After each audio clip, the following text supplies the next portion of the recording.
ناظرین سلام.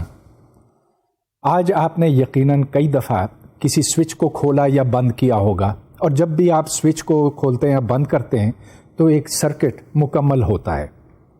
اس سرکٹ میں کرنٹ فلو کرتا ہے، اور عموماً ہمارے گھروں میں اور فیکٹریوں میں یہ کرنٹ آلٹرنیٹنگ کرنٹ یا اے سی ہوتا ہے. آج کے لیکچر کا عنوان ہے alternating current and alternating current circuits. Alternating current ہمارے لیے بہت زیادہ مفید اس واسطے ہے کہ اس کو ہم بہت آسانی سے پروڈیوس کر سکتے ہیں، اور اگرچہ آج کے لیکچر میں تقریباً سارا وقت سائن ویوز اور کوسائن ویوز کے اوپر لگاؤں گا، لیکن آلٹرنیٹنگ کرنٹ سے مراد صرف یہ کہ یہ وہ کرنٹ ہے جو پہلے ایک سمت میں جاتا ہے اور پھر دوسری سمت میں، اور یہ آسیلیٹ یا آلٹرنیٹ کرتا رہتا ہے.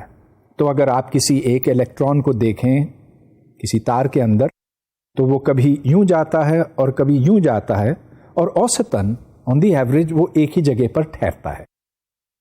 پھر بھی اس حرکت کی وجہ سے، اس آسیلیشن کی وجہ سے ہم مختلف کام لے سکتے ہیں بجلی سے. تو سب سے پہلے یہ بات آتی ہے کہ اے سی کس طرح سے پروڈیوس کیا جا سکتا ہے. پچھلے لیکچر میں نے فیراڈیز لا آف انڈکشن کی بات کی تھی، جس کے بقول اگر کوئی میگنیٹک فیلڈ یا یہ کہیے کہ کوئی میگنیٹک فلکس تبدیل ہوتا جائے تو اس کے نتیجے میں ایک الیکٹروموٹیو فورس پیدا ہوتی ہے جس کو ای ایم ایف کہتے ہیں، اور E M F is equal to minus the rate of change of flux, magnetic flux. اس اصول کو استعمال کرتے ہوئے دنیا کے سارے جنریٹرز اے سی یا کوئی بھی کرنٹ پروڈیوس کرتے ہیں، خواہ وہ تربیلا کا بڑا جنریٹر ہو یا چھوٹی سی الیکٹرک موٹر یا ایک ایسا جنریٹر جو آپ کے سائیکل کے ساتھ لگا ہوا ہو جس کو ڈائنامو کہتے ہیں. ان سب کا بنیادی اصول یہ ہے کہ electromotive force is induced by changing magnetic fields, magnetic flux. چلیے اس کا ہم حساب لگاتے ہیں کہ اگر ایک کوئل کسی میگنیٹک فیلڈ کے اندر گھومے تو اس سے کتنا الیکٹروموٹیو فورس پروڈیوس ہوتا. ادھر آپ دیکھ رہے ہیں کہ دو میگنٹس کے درمیان ایک کوئل گھوم رہا ہے. اس کوئل کی لمبائی L ہے اور وتھ A ہے. یہاں پر ای ایم ایف صرف بی سی اور ڈی اے کے حصوں میں پیدا ہوتا. یہ دونوں حصے برابر ہیں لمبائی میں، اور ان میں برابر الیکٹروموٹیو فورس بھی پیدا ہوتا. کیونکہ electromotive force rate of change of magnetic flux ہے، اس واسطے دی electromotive force in BC or dA is B into L into the perpendicular velocity. یہاں perpendicular سے مراد perpendicular to the plane. چنانچہ جو total electromotive force بنتی ہے that is 2BLV sin theta. اور یہاں پر آپ دیکھ سکتے ہیں کہ sin theta defined ہے with respect to the magnetic field.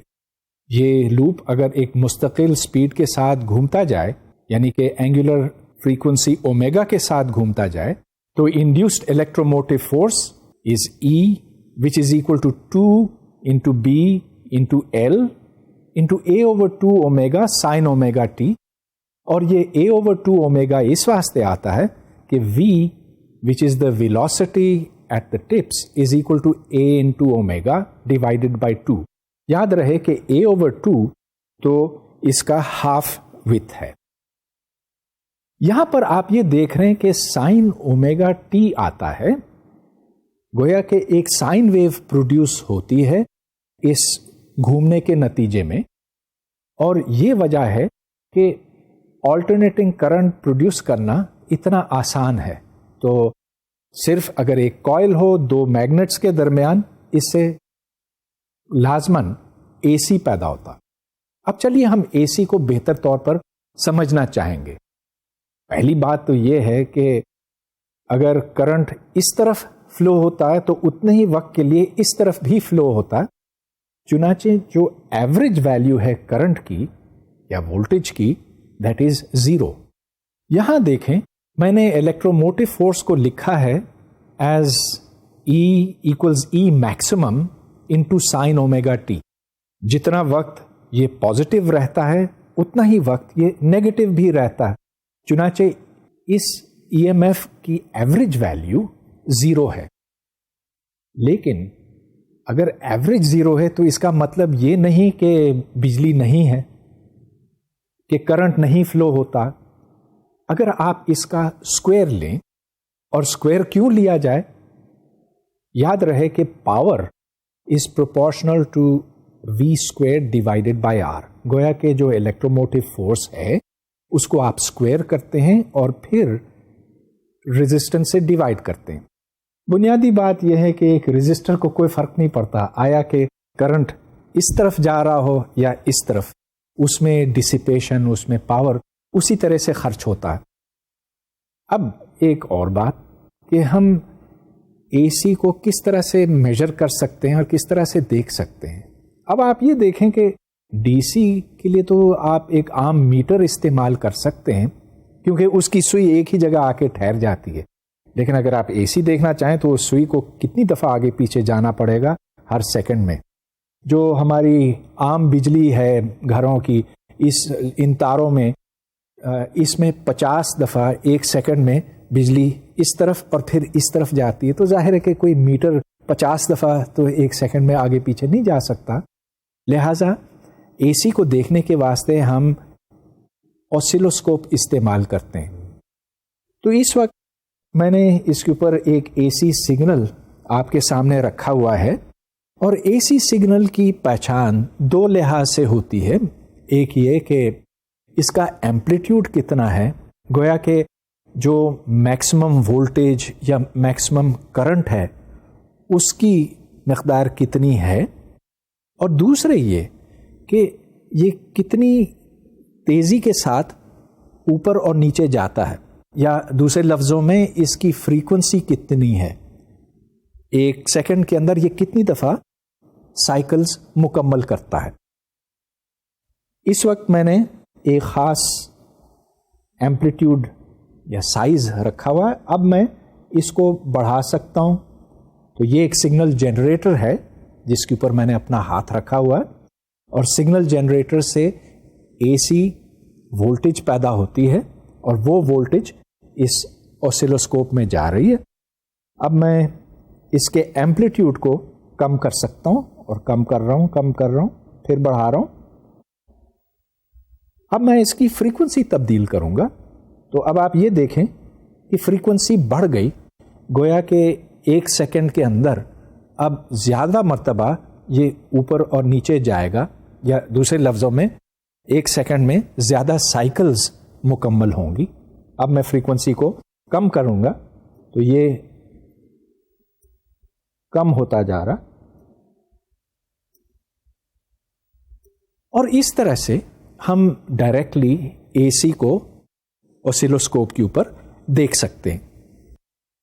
A C currents یا وولٹیجز کی پیمائش ہم یا تو ان کے میکسیمم سے کر سکتے ہیں، میکسیمم کرنٹ یا میکسیمم وولٹیج، یا ایک اور کوانٹٹی ہے جس کو روٹ مین اسکوائر یا آر ایم ایس کہا جاتا ہے.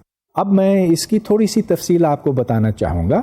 آر ایم ایس میں ہم پہلے کرنٹ یا وولٹیج کو اسکوائر کرتے ہیں، اس کے بعد اس کا ایوریج لیتے ہیں، اور جیسا کہ میں آپ کو بتا چکا ہوں اس کا ایوریج 0 نہیں ہوگا، اس واسطے کہ جب بھی آپ کسی کوانٹٹی کو اسکوائر کرتے ہیں تو وہ پھر پازیٹیو ہو جاتی ہے. یہاں دیکھیں کہ ہم average of sign squared omega T نکالنا چاہتے ہیں، جس کو میں نے ڈیفائن کیا ہے as 1/the time period integral 0 to t dt sine squared omega T. یہ ایک ڈیفینیشن ہے، اور ڈیفینیشن بہت معقول ہے اس واسطے کہ ایک آسیلیٹری فنکشن ہے سائن اومیگا ٹی. میں یہی چیز کوسائن کے لیے کر سکتا ہوں، اور کوسائن کے لیے بھی بالکل یہی آنسر آئے گا.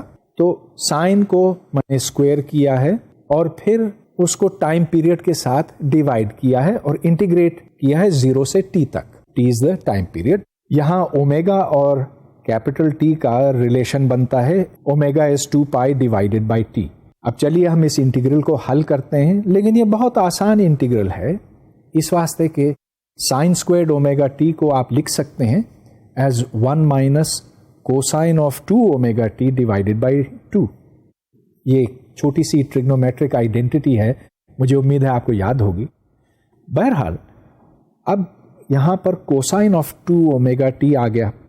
اب کوسائن آف 2 اومیگا ٹی تو پازیٹیو ڈیفینیٹ کوانٹٹی ہے نہیں، یہ اوپر جاتی ہے اور پھر نیچے آتی ہے یوں، لہذا اس کا ایوریج 0 ہے. میرا مطلب یہ کہ اگر آپ 0 اور ٹی کے درمیان دیکھیں تو یہ اتنا ہی اوپر وقت گزارتا ہے جتنا کہ نیچے، لہذا average of cosine 2 omega T is equal to 0، just like average of sine omega T یا average of cosine omega T is 0. یہاں پھر ایک ہی ٹرم رہ جاتی ہے اور اس سے ہمیں یہ پتا چلتا ہے کہ the average value of sine squared omega T is half. تو جب بھی آپ کو کوئی کوانٹٹی ایسی دکھائی دے جو سائن اومیگا ٹی یا کوسائن اومیگا ٹی کے پروپورشنل ہو، اس کا ایوریج یقیناً 0 ہوگا اور اس کا اسکوائر کا ایوریج ہاف ہوگا. ہاں، اگر یہ کرنٹ ہے تو ہاف آئی ناٹ اسکوائرڈ ہوگا، اگر وولٹیج ہے تو ہاف وی ناٹ اسکوائرڈ ہوگا، جو کچھ بھی ہو. پھر جب آپ اس کا اسکوائر روٹ لیں گے تو 1/√2 آئے گا انٹو آئی ناٹ یا وی ناٹ یا جو کچھ بھی. غرض یہ کہ جو روٹ مین اسکوائر ویلیو ہے that is 1/√2 of the peak value. تو یہ باتیں ہم نے اے سی کے بارے میں سیکھی ہیں. اس میں کوئی خاص بات تو تھی نہیں، صرف میرا خیال ہے اگر تھوڑی سی کیلکولس آتی ہو تو یہ سب باتیں بالکل واضح ہوتی ہیں. اب ایک بات اور جو بہت ضروری ہے، دیکھیں میں نے یہاں سائنز اور کوسائنز ہی کی بات کی، مگر آلٹرنیٹنگ کرنٹ تو اس طرح کا ٹرائنگولر ہو سکتا ہے یا اسکوائر ویو ہو سکتا ہے. میرا مطلب یہ کہ کرنٹ کانسٹنٹ ویلیو پہ پہلے ایک طرف جائے پھر پلٹ کر اسی کانسٹنٹ ویلیو سے واپس آئے. تو یہاں پر سائن ویو تو نہیں ہے، البتہ یہاں بھی ایوریج 0 ہوگا لیکن روٹ مین اسکوائر ویلیو 0 نہیں ہوگی اور root mean square value will not be 1/√2. یہ تو ہمیں کیلکولیٹ کرنا پڑے گا، مگر میں نے اس کا طریقہ بھی واضح کر دیا کہ پہلے آپ اسکوائر کرتے ہیں پھر integrate from 0 to t and divide by 1/t. اب سائن اور کوسائن ان کے علاوہ بھی جیسا کہ میں نے ابھی بتایا دوسرے ویو فارمز ہو سکتے ہیں، دوسرے فنکشنز ہو سکتے ہیں، مگر ان سب کو آپ فورئر سیریز میں کھول سکتے ہیں. اور یہ پچھلے میرا خیال ہے کوئی 4 5 یا 10 لیکچرز کی بات ہے، میں نے فورئر سیریز ڈسکس کی تھی آپ کے ساتھ. تو ایک اگر اسکوائر ویو ہے یا ٹرائنگولر ویو ہے تو اس کو آپ سائن اور کوسائن فنکشنز میں کھول سکتے ہیں. بہرحال ہمیں اس لیکچر میں صرف سائن اور کوسائن سے ہی غرض ہوگا، اور وہ اس لیے کہ وہ بہت آسانی سے پروڈیوس ہوتے ہیں جنریٹر کے اندر. اے سی کی ایک بڑی خوبصورت اور بڑی اہم بات یہ بنتی ہے کہ ہم اپنی مرضی سے اس کی وولٹیج کو بڑھا سکتے ہیں، گھٹا سکتے ہیں، اور اس کے لیے ہمیں صرف ایک سادہ آلے کی ضرورت ہے جو ٹرانسفارمر کہلاتا. یہ ایک ٹرانسفارمر ہے اور اس کے 2 کوائل بنتے ہیں جو پرائمری اور سیکنڈری کہلاتے ہیں. تو پرائمری میں جو وولٹیج اندر ڈالی جاتی ہے اے سی وولٹیج، وہ بدل کر پھر سیکنڈری کے اندر پہنچتی ہے. ٹرانسفارمر میں ایک کور ہوتا ہے جو عموماً لوہے کا یا کسی میگنیٹک مٹیریل کا ہوتا ہے، اور جو پرائمری کوائل اس کے گرد لپٹا ہوا ہے آپ یہ دیکھ رہے ہیں، اس کی وجہ سے ایک میگنیٹک فیلڈ اس کور کے اندر گردش کرتا. یہ فیلڈ کچھ وقت کے بعد ریورس ہو جاتا ہے. اگر یہ 50 سائیکلز ہے تو ایک سیکنڈ کے اندر 50 دفعہ میگنیٹک فیلڈ پہلے ایک سمت میں ہوتا اور پھر دوسری سمت میں. اس طرح سے اس کے اندر ایک چینجنگ میگنیٹک فلکس پیدا ہوتا.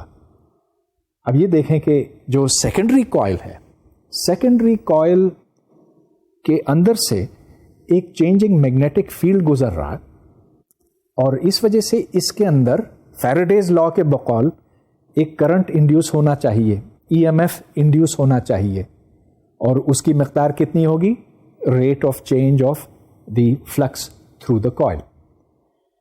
اس کو پھر ہم بنیاد بناتے ہیں ٹرانسفارمر کی. اس کی کیلکولیشن یوں ہوتی ہے کہ اگر آپ فلکس کور میں کیلکولیٹ کریں تو اس کے اندر جو پرائمری EMF ہے that is minus the rate of change of total flux. Total flux سے یہاں مراد the number of primary turns into D phi by D T, اور جیسا کہ میں نے ابھی آپ کو بتایا phi is the flux in the core. Secondary میں بھی اتنا ہی فلکس چینج ہو رہا ہے, لیکن فرق یہ ہے کہ یہاں number of turns is NS. لہذا the ratio of the EMF induced in the primary to that in the secondary is equal to the number of turns in the primary divided by the number of turns in the secondary. یہ تو ایک general اصول بن گیا, مگر اب ایک اور اصول کی ہمیں ضرورت ہے. وہ یہ کہ اس ٹرانسفارمر میں کوئی انرجی ضائع نہیں ہوتی, تو جتنی انرجی اندر آتی ہے اتنی ہی باہر جاتی ہے, اور عموماً ٹرانسفارمرز کافی اس کنڈیشن کے مطابق ہوتے ہیں, مطلب یہ کہ ان کے اندر بہت کم انرجی ضائع ہوتی ہے. لہذا اب آپ انکمنگ انرجی اور آؤٹ گوئنگ انرجی دونوں کو برابر کیجئے. Incoming energy is the EMF in the primary coil multiplied by the current in the primary coil, اور دوسری طرف out going energy is current induce in the out going coil into the EMF in the out going coil. یہ دونوں برابر ہو گئے, تو یہاں سے پھر یہ نتیجہ نکلا کہ دونوں وولٹیجز کا جو ریشیو ہے that is so the primary voltage divided by the secondary voltage is the number of turns in the primary divided by the number of turns in the secondary. بہت اچھی بات ہے. اس طرح سے ہم وولٹیج کو بڑھا سکتے ہیں یا گھٹا سکتے ہیں. اب میں آپ کو اس کی کچھ مثالیں دیتا ہوں. یہ ٹرانسفارمر بہت ہی سادہ ہے. اس میں پرائمری ٹرنز اور سیکنڈری ٹرنز کی تعداد برابر ہے, لہٰذا جو وولٹیج میں یہاں ڈالوں گا اتنی ہی وولٹیج یہاں نکلے گی. تو یہ 1:1 ہے. اس کو ہم اس لیے بنا سکتے ہیں کہ فرض کیجئے کہ ہم پرائمری اور سیکنڈری کو ایک دوسرے سے آئسولیٹ کرنا چاہتے ہیں, تو اس طرح سے یہاں اگر کوئی DC ہو تو وہ DC اس میں نہیں آئے گی, صرف جو چینجنگ وولٹیج ہے وہ اس کے اندر آ جائے گی. یہ تو بازار کا خریدا ہوا ایک ٹرانسفارمر ہے, اور یہاں پرائمری ہے, پرائمری 220 وولٹ کا ہے اور سیکنڈری 6 وولٹ کا ہے. اس ٹرانسفارمر کو کھولے بغیر میں یہ کہہ سکتا ہوں کہ جتنے ٹرنز پرائمری میں ہیں وہ زیادہ ہیں بنسبت سیکنڈری کے, اور جو تناسب ہے وہ اس ٹرانسفارمر کو کھولے بغیر مجھے پتا ہے کہ 220 اور 6 کا ہے. اچھا, اب آپ نے یہ ضرور دیکھا ہوگا کہ واپٹا کے بہت بڑے بڑے ٹرانسفارمر ہیں, اور جو پاور ٹرانسمیشن لائنز ہیں وہ 512 کلو وولٹ تک کی ہو سکتی ہیں. جہاں بجلی پیدا ہوتی ہے منگلا, تربیلا یا کسی پاور اسٹیشن میں, وہاں سے پہلے وولٹیج کو ٹرانسفارمرز کے ذریعے سے بڑھا کے اس لیول پہ لایا جاتا ہے. پھر جب یہ بجلی شہروں پہ پہنچتی ہے تو پھر ان کو سٹیپ ڈاؤن کیا جاتا ہے ٹرانسفارمر کے ذریعے سے. ایسا کیوں ہوتا؟ ہم ایک ہی لیول پہ اس کو کیوں نہیں رکھ سکتے؟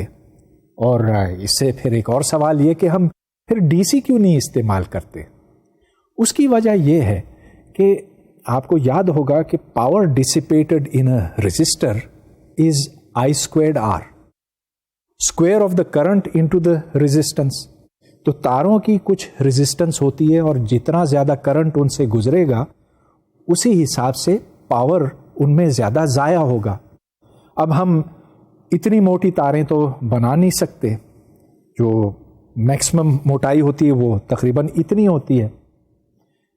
تو بہتر یہ ہے کہ ہم کرنٹ کو کم سے کم کریں.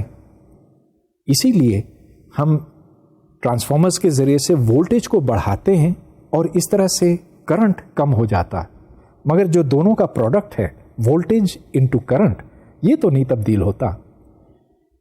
اس طرح سے جو سورس پر کسی جنریٹر میں یا پاور اسٹیشن میں بجلی پیدا ہوتی ہے وہ شہر تک پہنچتی ہے اور شاید اس میں 2 یا 4% یا زیادہ سے زیادہ 5% کا نقصان ہوتا ہے.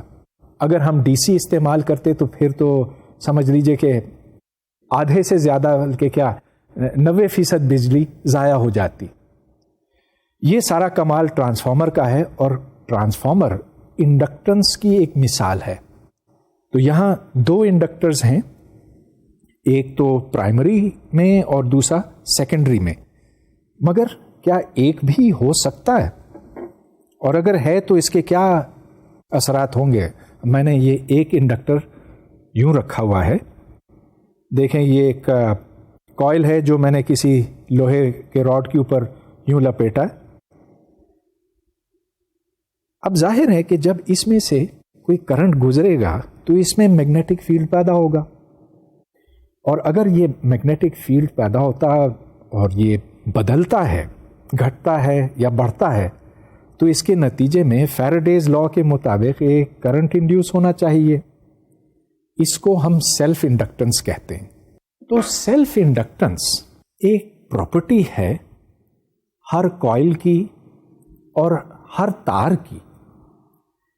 اس کو ہم ڈیفائن یوں کرتے ہیں کہ جب اس کوئل میں سے یا اس تار میں سے کوئی کرنٹ گزرتا ہے، اس کے نتیجے میں ایک میگنیٹک فیلڈ پیدا ہوتا جو کرنٹ کے پروپورشنل ہے. سو بی از پروپورشنل ٹو آئی. اس کے آگے ہمیں کوئی پروپورشنلٹی کانسٹنٹ لگانا ہے.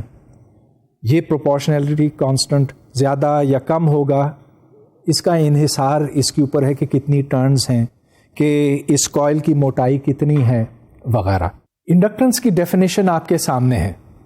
For any geometry of loop the magnetic flux through the loop produced by the current in the loop is proportional to the current. The inductance L is the constant of proportionality. تو جو بات میں نے آپ کو پہلے بتائی تھی، phi is equal to L into I. اب L کے ڈائمینشنز کیا بنتے ہیں؟ یہ ہمیں phi اور I سے ملتے ہیں. phi is magnetic field into area، گویا کہ ٹیسلا into میٹر اسکوائرڈ، اور کرنٹ ہے کولومز پر سیکنڈ یا ایمپیئرس. تو یہاں سے یونٹ آف انڈکٹنس نکلتا ہے 1 ٹیسلا میٹر اسکوائرڈ پر ایمپیئر. اور اگر آپ اس کو تھوڑا سا سمپلیفائی کریں تو دس از 1 وولٹ سیکنڈ پر ایمپیئر.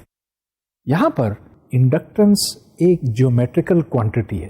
مطلب یہ کہ اس کے سائز کا انحصار اس بات کے اوپر ہے کہ آپ نے کتنی ٹرنز ڈالی ہیں، کہ اس کی موٹائی کتنی ہے، ایریا آف کراس سیکشن کتنا ہے. اور اس بات کو واضح کرنے کے لیے میں ایک سولینوئڈ کی انڈکٹنس کو اب کیلکولیٹ کروں گا. یہ ایک انفینٹ سولینوئڈ ہے.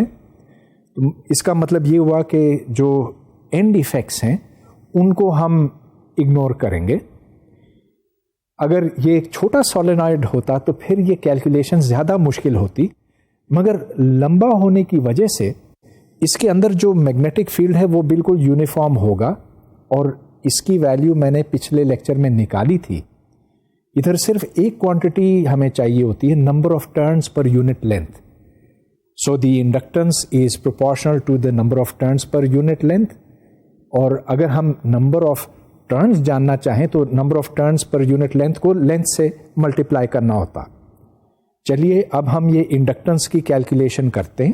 تو اس میں B is equal to mu naught n into I. ظاہر ہے کہ I کے پروپورشنل ہے، اور جیسا کہ میں نے ابھی آپ کو بتایا it is proportional to the number of turns per unit length. چنانچہ جو فلکس اس سولینوئڈ میں سے گزرتا ہے اس کی قیمت ہے n into phi b. n NL کے برابر ہے، number of turns per unit length into length, اور phi b magnetic field B into the area of cross section A ہے. So n into the magnetic flux is mu naught n squared I into A into L. اب چونکہ ہمیں definition پتا ہے inductance کی، it is the flux per unit current، تو بس ہمیں ان دو کوانٹیٹیز کو صرف ڈیوائڈ کرنے کی ضرورت ہے. اور جیسا کہ آپ دیکھ رہے ہیں یہاں سے انڈکٹنس آف دا سولینوئڈ نکل آتا ہے L is equal to mu naught n squared L into A. اب چلیے ہم اس کا ایک حساب لگاتے ہیں کہ اگر ایک سولینوئڈ ہو جس کے کچھ ہزار ٹرنز ہوں تو اس کی انڈکٹنس لگ بھگ کتنی ہوتی ہے. ایک پرابلم میں آپ کے سامنے رکھتا ہوں. ایک کوائل ہے جس کا ریڈیس 5 سینٹی میٹر ہے, لمبائی 10 سینٹی میٹر اور اس کے اوپر 3500 ٹرنز لگے ہوئے ہیں. جو فارمولا میں نے ابھی ڈیرائیو کیا تھا اس کے حساب سے inductance is mu naught into N square into area divided by the length. یہاں n نمبر آف ٹرنز ہے 3500. بس آپ اس میں یہ ویلیوز ڈالیں. صرف آپ کو میو ناٹ کی ویلیو چاہیے جو 4 پائی انٹو 10 ٹو دا -7 ہے, اور اس سے پھر انڈکٹنس کی ویلیو نکلتی ہے 1.21 ہنریز. تو ابھی میں نے آپ سے سیلف انڈکٹنس کی بات کی ہے. سیلف انڈکٹنس سے مراد یہ کہ جب اس کوائل میں سے کرنٹ گزرتا ہے تو اس کے نتیجے میں ایک میگنیٹک فلکس پیدا ہوتا ہے. اور اب آپ کو یاد ہے فیراڈیز لا سے کہ جب یہ فلکس تبدیل ہوتا ہے تو اس کے نتیجے میں ایک ای ایم ایف انڈیوس ہوتا. یہ ای ایم ایف کتنا ہوگا؟ Minus rate of change of flux. Flux کی ویلیو اب اندر ڈالیں, that is L into I. By definition ظاہر ہے ایل چونکہ کانسٹنٹ ہے, یہ صرف جیومیٹری کے اوپر ڈیپینڈ کرتا ہے, نمبر آف ٹرنز وغیرہ, تو اس کو آپ ڈی بائی ڈی ٹی سے باہر لے کر آئیں. صرف D I by D T رہتا تو ادھر E is equal to minus L di by dt. یہ ایک بہت بنیادی فارمولا ہے. The induced electromotive force is equal to minus the inductance into the rate of change of current. اب ہم یہ جاننا چاہتے ہیں کہ اس کرنٹ تک پہنچنے کے واسطے ہمیں کتنی انرجی صرف کرنی پڑی. تھوڑی سی وضاحت اس کی کرنا چاہوں گا. یہ دیکھیں, یہ انڈکٹر ہے, اس کے اندر ایک میگنیٹک فیلڈ ہم نے پیدا کیا. تو جب بیٹری کے ساتھ اس کو کنیکٹ کیا تو اس میں کرنٹ فلو ہوا. جب کرنٹ فلو ہوا تو اس کے نتیجے میں ایک میگنیٹک فیلڈ پیدا ہوا. میگنیٹک فیلڈ نے اس کرنٹ کو بڑھنے سے روکا, لہذا ہمیں کام کرنا پڑا اس کے اندر میگنیٹک انرجی بھرنے کے واسطے. یہ کتنی انرجی ہے؟ اب چلیے ہم اس کو کیلکولیٹ کرتے ہیں. اب فرض کیجئے کہ ہم ایک بیٹری کو رزسٹر اور انڈکٹر کے ساتھ جوڑتے ہیں اور سوئچ کو بند کرتے ہیں تو پھر اس میں کرنٹ گردش کرنے لگتا ہے. اب جو ہی اس میں سے کرنٹ گزرتا ہے تو L D I by D T non zero ہو جائے گا, جس کا مطلب یہ ہے کہ ایک مخالف سمت میں ای ایم ایف ہوگی, وولٹیج پیدا ہوگی, جو کوشش یہ کرے گی کہ اس میں کرنٹ نہ فلو ہو. اب چلیے ہم اس کی ایکویشن لکھتے ہیں. جو بیٹری کی ای ایم ایف ہے E, that will be equal to IR, which is the voltage drop across the resistor, plus LDI by dt. اب دونوں سائڈس کو آپ I سے ملٹیپلائی کریں, so E into I is equal to the power dissipated in the resistor, جو I squared R ہے, plus LDI by dt. Us LDI by dt کو ہم یوں انٹرپریٹ کرتے ہیں کہ بیٹری نے اس کرنٹ کو گردش دینے میں کوئی کام کیا اور اس کام کی مقدار ہے E into I. I squared R, یہ پاور ضائع ہو گیا رزسٹر میں, اور جو بچ جاتا ہے وہ اس انڈکٹر میں میگنیٹک انرجی کی صورت میں رہ جاتا. گویا کہ ہم نے انڈکٹر کو چارج کر دیا. اب جیسے ہم نے کیپیسیٹر کو چارج کیا تھا آج سے کچھ لیکچرز پہلے ایک بیٹری لگا کر, تو اسی طرح سے ہم بیٹری لگا کر انڈکٹر کو ہم چارج کرتے ہیں. لہذا اب انرجی بیلنس ہو گئی. جو انرجی میگنیٹک فیلڈ کے اندر موجود ہے اس میں اضافہ گویا کہ D U B by D T L D I by D T کے برابر ہے. اب دونوں سائڈس کو آپ انٹیگریٹ کریں تو integral of ub from 0 up till some maximum is equal to the integral of the current from 0 up till the maximum. یہاں کرنٹ بتدریج بڑھتا گیا 0 سے I تک, اور جب یہ I پہ پہنچا تو energy stored in the magnetic field 0 سے ub تک پہنچی. ادھر سے جو رزلٹ ہمارے سامنے آتا ہے that's U B is equal to half L I squared. U B that is to say the energy stored in the magnetic field is half the inductance into the square of the current. اور یہ وہ current ہے جو آخر میں رہ جاتا ہے. اب یہ بالکل اسی طرح کا فارمولا ہے جیسا کہ ہم نے ایک دفعہ پہلے ڈیرائیو کیا تھا کیپیسٹر کے واسطے. وہاں ہاف سی وی اسکوئر تھا, یہاں ہاف ایل آئی اسکوئرڈ ہے. اور آپ دیکھتے ہیں کہ دونوں میں کتنی مشابہت ہے. انڈکٹر کے لیے کرنٹ, کیپیسٹر کے لیے وولٹیج. انڈکٹر کے لیے ایل, کیپیسٹر کے لیے سی. کیپیسٹر کے لیے جو ساری انرجی ہے وہ الیکٹرک فیلڈ میں اسٹورڈ ہوتی ہے, انڈکٹر کے لیے ساری انرجی میگنیٹک فیلڈ میں اسٹور ہوتی ہے. اب کیا ہوگا جب میگنیٹک فیلڈ زیرو ہو جائے گی؟ اور وہ اس صورت میں ہوگی کہ اگر آپ نے اس انڈکٹر کو کسی رزسٹر کے ساتھ جوڑا بالفرض, تو پھر ایک کرنٹ فلو ہوگا اور جو انرجی میگنیٹک فیلڈ کے اندر موجود تھی وہ ساری اب رزسٹر کے اندر خرچ ہو جائے گی. میگنیٹک انرجی اسپیس میں پھیلی ہوئی ہوتی ہے اور اس واسطے ہم یہ کیلکولیٹ کر سکتے ہیں کہ پر یونٹ والیوم اس کی مقدار کتنی ہے. اگر آپ یو بی کو والیوم سے ڈیوائڈ کریں تو اسے انرجی ڈینسٹی ملے گی. یو بی ایک سولینوئڈ کے واسطے ہاف ایل آئی اسکوئرڈ ہے اور ایل کی قیمت ہم کئی دفعہ نکال چکے ہیں. It is mu naught N squared length of the solenoid into the area of the solenoid, اور B mu naught N I ہے. چنانچہ اب آپ یو بی کو کیلکولیٹ کر سکتے ہیں ایل کی ویلیو اندر ڈال کے. تو ادھر ایل کی ویلیو ڈلی اور آئی کو سبسٹیٹیوٹ کر دیا B equals mu naught N into I سے. چنانچہ ادھر انرجی ڈینسٹی یعنی کہ انرجی پر یونٹ والیوم کی قیمت نکل آئی B square divided by 2 mu naught. اب یہاں میں نے ایک بہت خاص کیس لیا ہوا تھا انفینٹ سولینوئڈ کا, جو اتنا لمبا ہے کہ اس کے اینڈ ایفیکٹس کوئی نہیں ہے, اس کے اندر یونیفارم میگنیٹک فیلڈ ہے, مگر اس کے باوجود جو ریزلٹ ہم نے یہاں پہ ڈیرائیو کیا B square divided by 2 mu naught, یہ بہت جنرل ہے اور یہ آپ پروو کر سکتے ہیں کہ جہاں جہاں میگنیٹک فیلڈ موجود ہے تو ادھر انرجی ڈینسٹی ہوگی, اور یہ انرجی ڈینسٹی پھر کسی اور شکل میں تبدیل ہو سکتی ہے. انرجی کی آخر یہی پہچان تو ہوتی ہے کہ آپ اس کو اس شکل سے اس شکل میں پہنچا سکتے ہیں.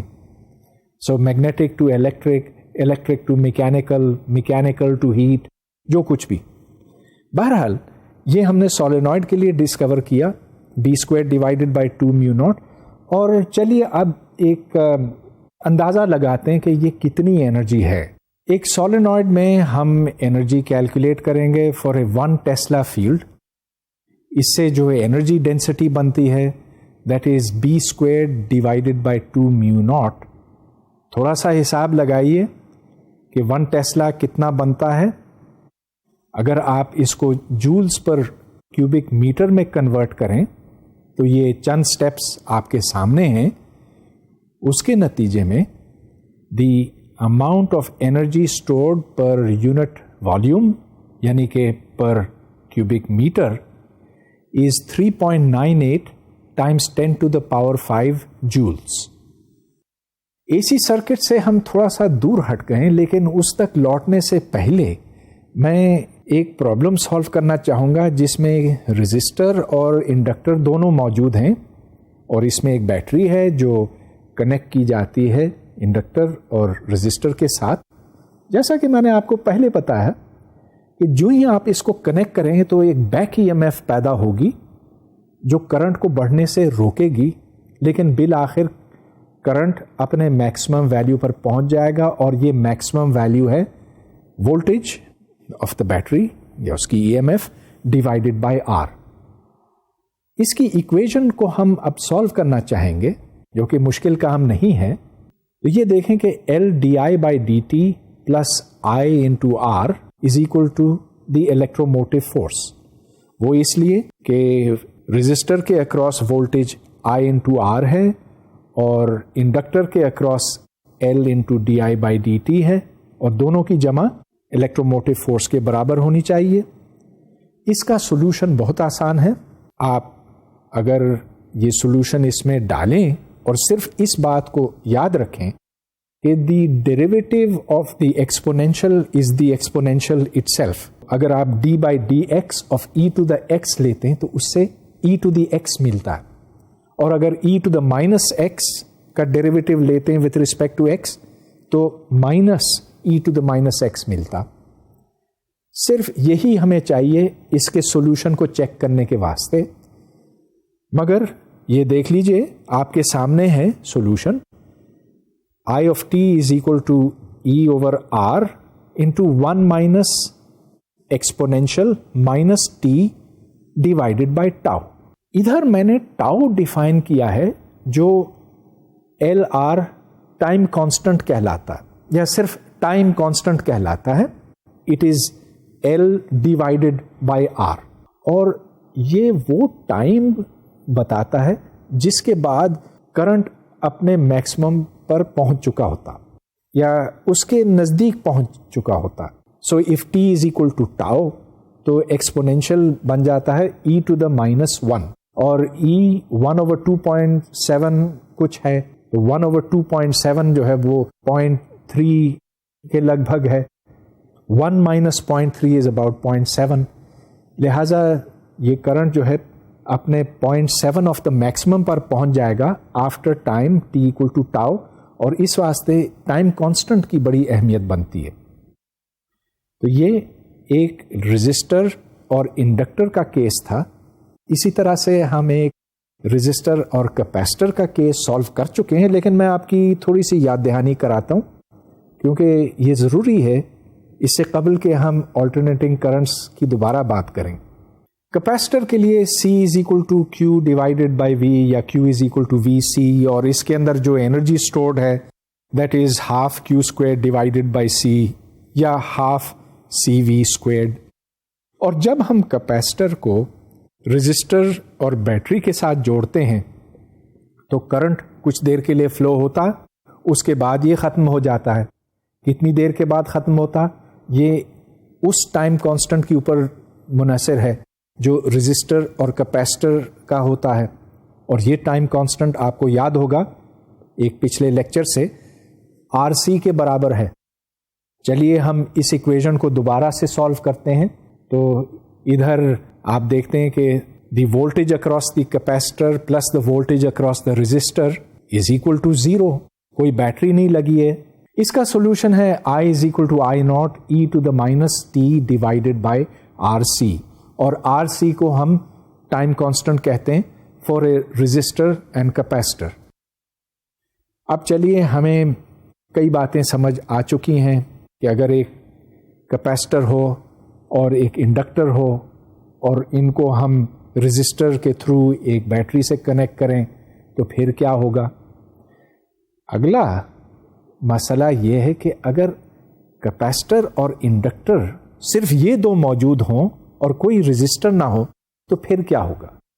یہ ایک بہت دلچسپ بات اس لیے بنتی ہے کہ دیکھیے رزسٹر کے اندر تو پاور خرچ ہوتا ہے, ڈسپیٹ ہوتا ہے, ضائع ہوتا ہے, لیکن ایک کیپیسٹر میں کبھی پاور ضائع نہیں ہوتا. تو یہ بالکل ایک ٹنکی کی طرح ہے, آپ اس کے اندر پانی بھر سکتے ہیں لیکن یہ خود پانی اس میں سے جذب تو نہیں کرتا, اور یہی بات ایک انڈکٹر پر صادق آتی ہے. آپ انڈکٹر کے اندر میگنیٹک انرجی بھرتے ہیں, اس میں سے جب کرنٹ گزرتا ہے تو میگنیٹک فیلڈ پروڈیوس ہوتا ہے. Magnetic field is energy. تو اگر صرف ایک کیپیسٹر اور ایک انڈکٹر کو یوں جوڑا جائے پھر کیا ہوگا, اس کو اب ہم اینالائز کرنا چاہیں گے. اس وقت کیپیسٹر فل چارج کے اوپر ہے اور ساری انرجی کیپیسٹر کے الیکٹرک فیلڈ کے اندر ہے, کوئی کرنٹ نہیں فلو کر رہا. چنانچہ انڈکٹر کے اندر جو انرجی ہے U B that is equal to 0. So U E is maximum, U B is minimum. لیکن کرنٹ کے فلو ہونے سے میگنیٹک فیلڈ بڑھتا ہے انڈکٹر کے اندر, اور اس واسطے میگنیٹک انرجی اب اتنی ہی ہے جتنی الیکٹرک انرجی.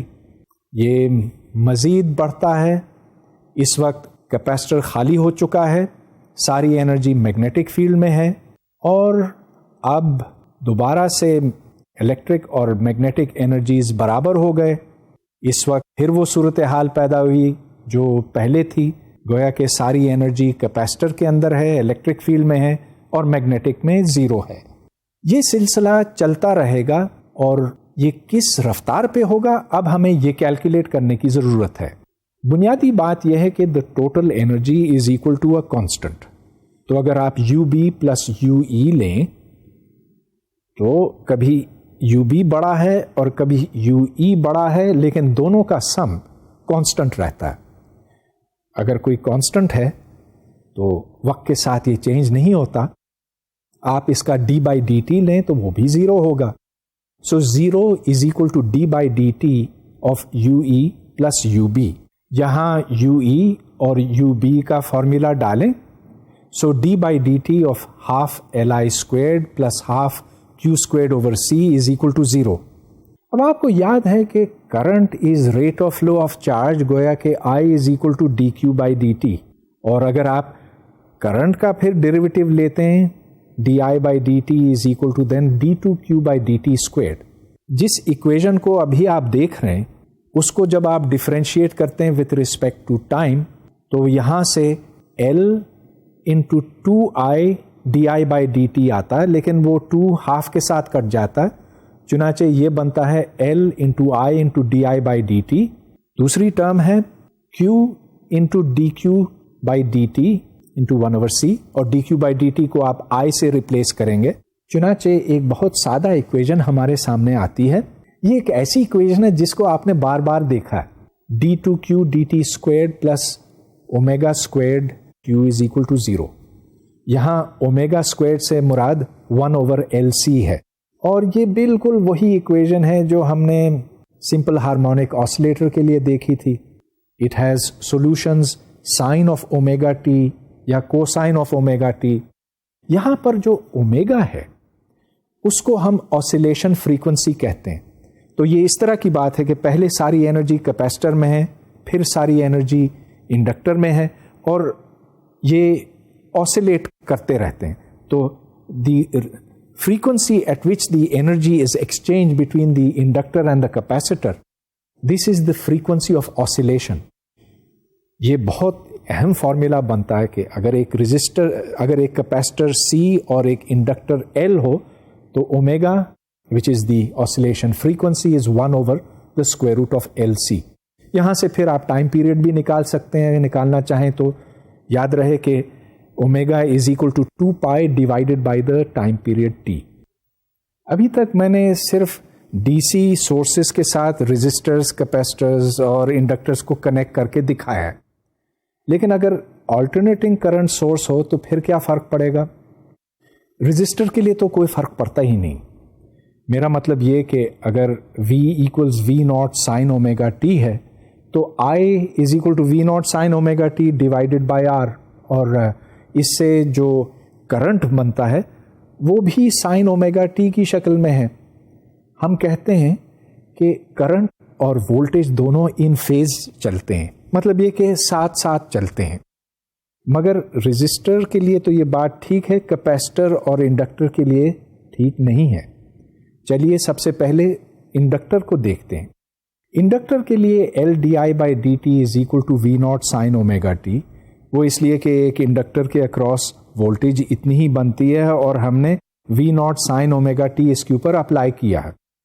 اب یہ ایک بہت سادہ ڈفرینشیل ایکویژن ہے جس کو ہم سالو کر سکتے ہیں. سولوشن آپ کے سامنے ہے. I is equal to minus V naught divided by omega L cosine of omega T. یہاں پر مائنس سائن آتا ہے اس واسطے کہ جب آپ کوسائن کو ڈفرینشیٹ کرتے ہیں تو اس سے مائنس سائن ملتا ہے. اب کوسائن کو آپ سائن کی فارم میں دوبارہ لکھ سکتے ہیں, لیکن اس میں ایک اضافہ کرنا ہوگا. یہ آپ کے سامنے ہے کہ میں نے سولوشن کو لکھا ہے V naught over omega L into sine of omega T minus pi by 2. تو یہ بھی ایک سائن ویو ہے. جس طرح اپلائیڈ وولٹیج ایک سائن ویو ہے، یہ بھی سائن ویو ہے، لیکن یہ ذرا دیر سے شروع ہوتی ہے یا ذرا پہلے شروع ہوتی ہے، یہ آپ کے نقطۂ نظر پہ ہے. بہرحال -π/2 کا اس میں فرق آ جاتا ہے. اگر ہم ان دونوں کو پلاٹ کریں، میرا مطلب یہ کہ اپلائیڈ وولٹیج اور کرنٹ کو ساتھ ساتھ ایک ہی ایکسس کے اوپر پلاٹ کریں، تو آپ دیکھتے ہیں کہ دونوں میں فرق ہے. ہم یہ کہتے ہیں کہ they are out of phase. یہی چیز ہم ایک کیپیسٹر کے واسطے بھی کر سکتے ہیں. کیپیسٹر کو اگر ایک آلٹرنیٹنگ سورس کے ساتھ جوڑ دیا جائے تو اس میں بھی کرنٹ فلو ہوگا.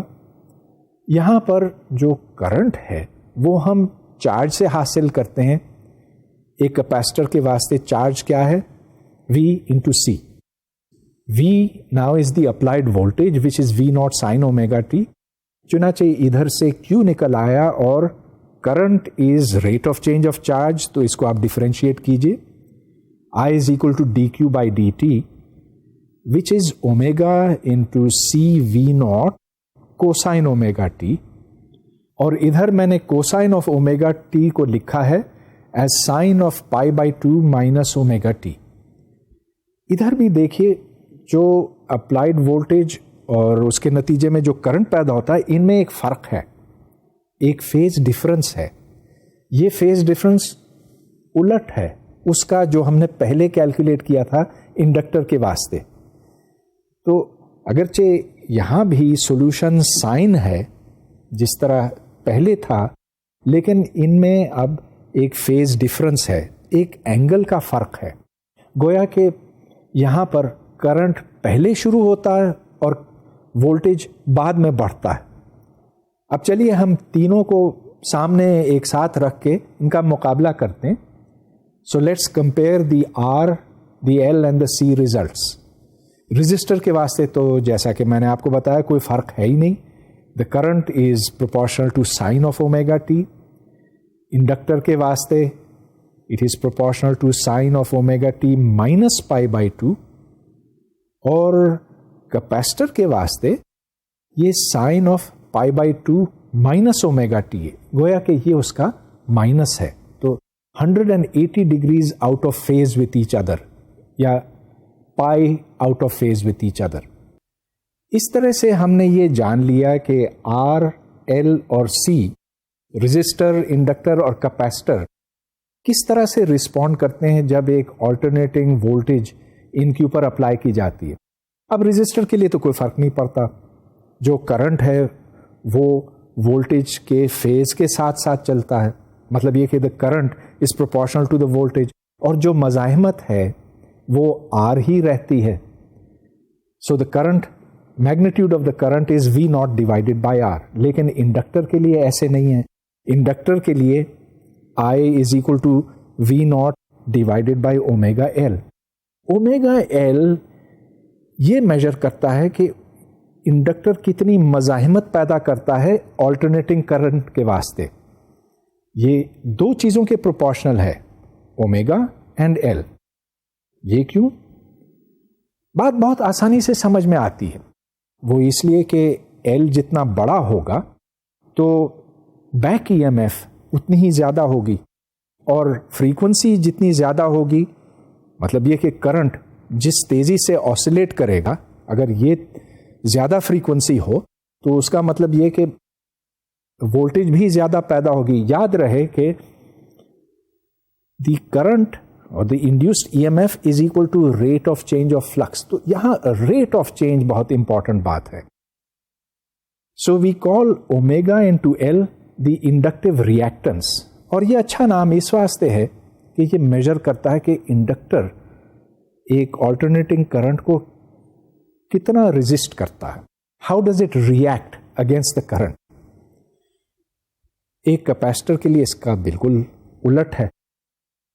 وہ اس لیے کہ ایک کیپیسٹر میں سے آلٹرنیٹنگ کرنٹ بڑی آسانی سے گزر سکتا ہے، مگر یہ ڈائریکٹ کرنٹ کو بلاک کرتا ہے.